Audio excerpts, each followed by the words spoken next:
So today I'll be presenting on Plato's Gorgias. First, who is Plato? Plato is the author of Gorgias. He was born in 427 BC and died in 348 BC. He was born in Athens, and this is what he's known for, his dialogues. That's what the things that he's written that he's left behind are called. Most of them contain a character, Socrates, who is a real person, and also most of his dialogues are about people who really did exist. And he writes these to kind of portray certain philosophical assertions or his own beliefs. And his teacher, Socrates, is present in the text Gorgias. It's can be difficult to distinguish between Plato's opinion and that person's original opinion, but we can kind of depict what Socrates believed based off of Plato's text. Socrates in particular, mostly because that was his teacher, and originally when he started writing, he was just so inspired by him that most of them are just are more Socratic notions than Plato's own. Plato believes in eudaimonia, which means fulfillment. That's one of his kind of overarching themes in all of his dialogues. So today we'll be talking about Gorgias, which was written in 380 BCE. So earlier, when I spoke about Socrates, his teacher, this was written about 20 years after Socrates was executed. And that's when Plato was most inspired to kind of teach about philosophy and spreads philosophy. So this is one of his earlier writings. It was written in Athens. It takes place in Athens, and it's a dialogue between four characters: Gorgias, Polus, Callicles, and Socrates. And most of them are just talking to Socrates for the whole thing. Yeah. All I know is that I know nothing. This is a Socrates quote. It's actually not from Gorgias, but it's kind of relevant in that this is something that Socrates stood on. This is how he approached people. So he was never really trying to preach his own philosophy. Or rather, his own philosophy was that, like, why do you think you know that? And how do you know that? It's kind of like epistemology. And so that's how Socrates approaches most of the characters in Gorgias and their own opinions. So the dialogue begins in a marketplace at the Agora, which is a marketplace.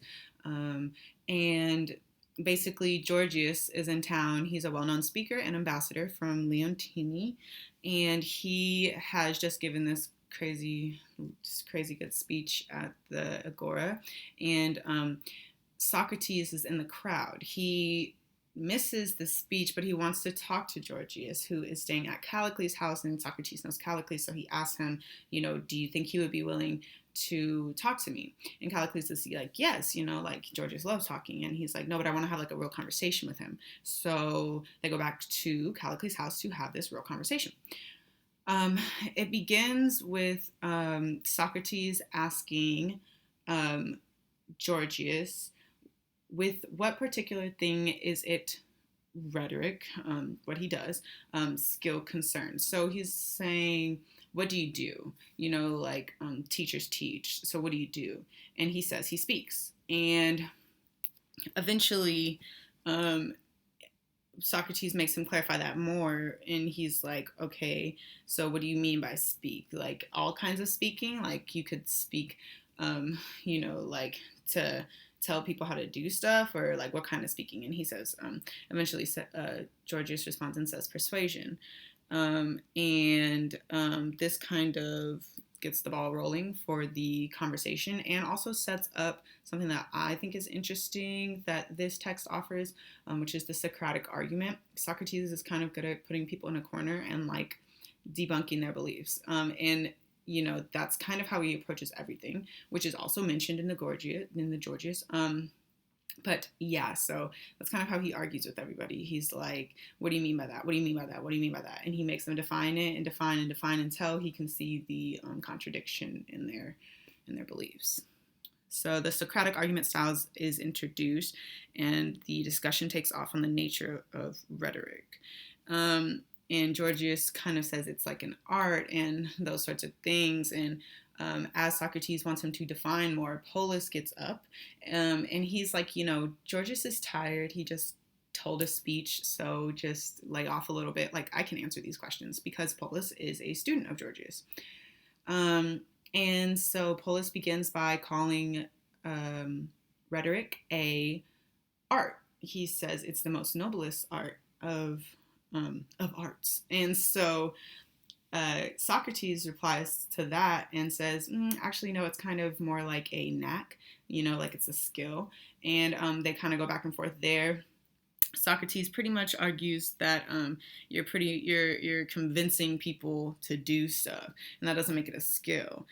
And Polus replies and says, this gives you power, and so it is a skill, and the power that you get from this is equivalent to like bettering your life. Socrates argues that convincing everyone to do stuff is, if the stuff that you're trying to convince people of is not just like good for them, and it does not serve justice to them as a people, then you're not actually living a good life, and that this power is kind of just being misused, and therefore you're living a bad life. His main point is that power, if used immorally, is the same thing as damning your soul to hell. That's really what he's saying. And then moving forward, the argument furthers, and Callicles jumps in. That's whose house they're at. Callicles is an aspiring politician and a fan of Gorgias. He's also a fan of Socrates. So when he talks to him like he's my friend. It's interesting because he kind of this is the most aggressive argument in the dialogue. He's very upfront with Socrates, and he says, you know what, you do this to everybody. And that is true, probably, because he argues in this style with everyone, which is most likely what Callicles was referencing, the cornering that Socrates does. And but he kind of approaches him and he's like, you do this with everybody, you're annoying. And so then he starts talking to him, and this is the longest argument of the text, and they get off, they kind of leave off on the part that talks about power versus justice, right? So, is it really power if you're using it bad? And does power mean you're having a good life? And Callicles argues that power is a natural right. So it's given by nature, and the laws of nature concern it. And whoever has a bunch of power has it because they're supposed to, and they're supposed to keep getting more. And the people under them are the people under them, and that's by natural law. Socrates' argument, and additionally rhetoric, so like the main topic that what we're talking about, is a means to obtaining and maintaining this sort of power. So really, when they say power, they're talking about specifically the power of rhetoric. At least in certain parts of the text they are. For my presentation, they are. And so Callicles goes further to say that power is the ability to have whatever you want, whenever you want. And that's where Socrates starts to kind of corner him. And he says, well, what is power? And Callicles says that, and he says, well,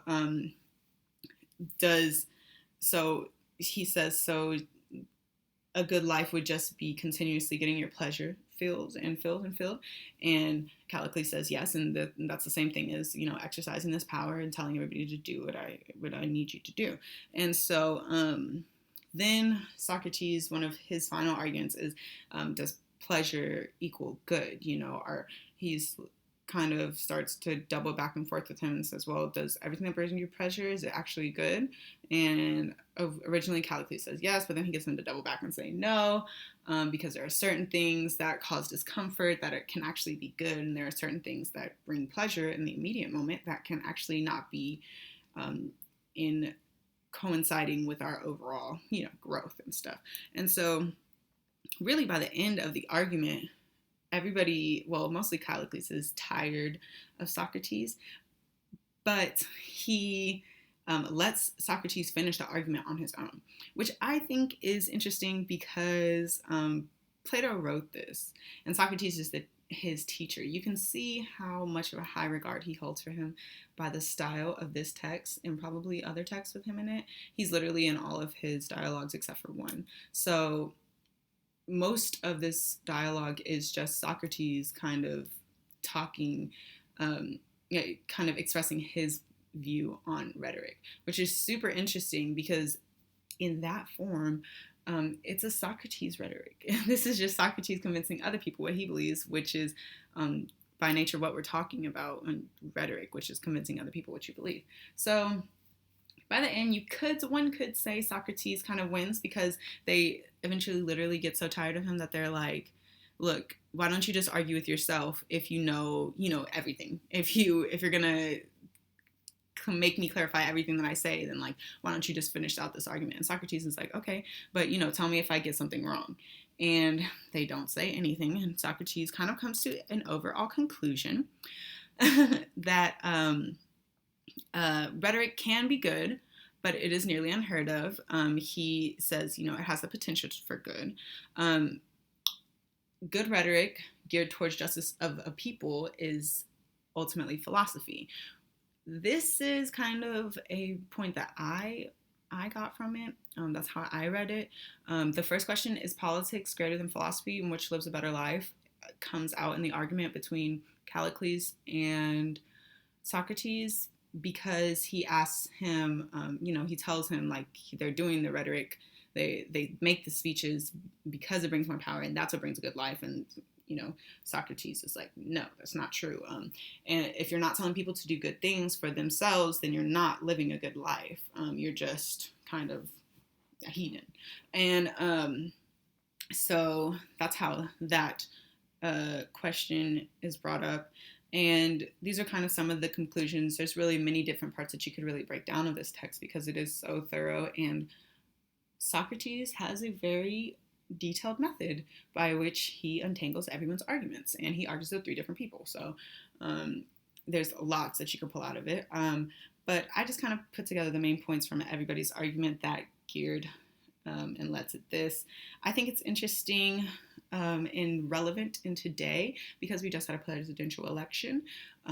Politicians, which is what rhetoric is concerned with, in a lot of terms, and in most platforms, it's difficult to separate the two, at least. And so, recent presidential election just happened. It's super relevant. What rhetoric themes have been present in politics? Have been present in politics and in legislation. What are they trying to tell us, and why are they trying to tell us these things? And do we agree? How do we support or oppose these things? I think it's interesting to take the perspective scope that politicians approach us with a rhetoric. They have to, they must. This is their platform. That's how they, give it to us. But they do. They approach us with a certain rhetoric. So when you keep that in mind, and then listen to them, what comes up? I think it's definitely relevant to recent happenings and will stay relevant, especially in terms of how big social media is and other group socializing platforms where everybody is saying something always. And I will close on a Socrates quote that is actually from Gorgias. It says, "By my account, Polus, for a good and honorable man or woman, I say, is happy, and an unjust and wicked one is wretched." This references how intention plays a huge role in what Socrates was speaking on. He was saying, just because things bring you pleasure doesn't mean that they're good. Just because things bring you discomfort doesn't mean that they're bad. Overall, we're going for justice for all. And that's pretty much what he stands on throughout the entire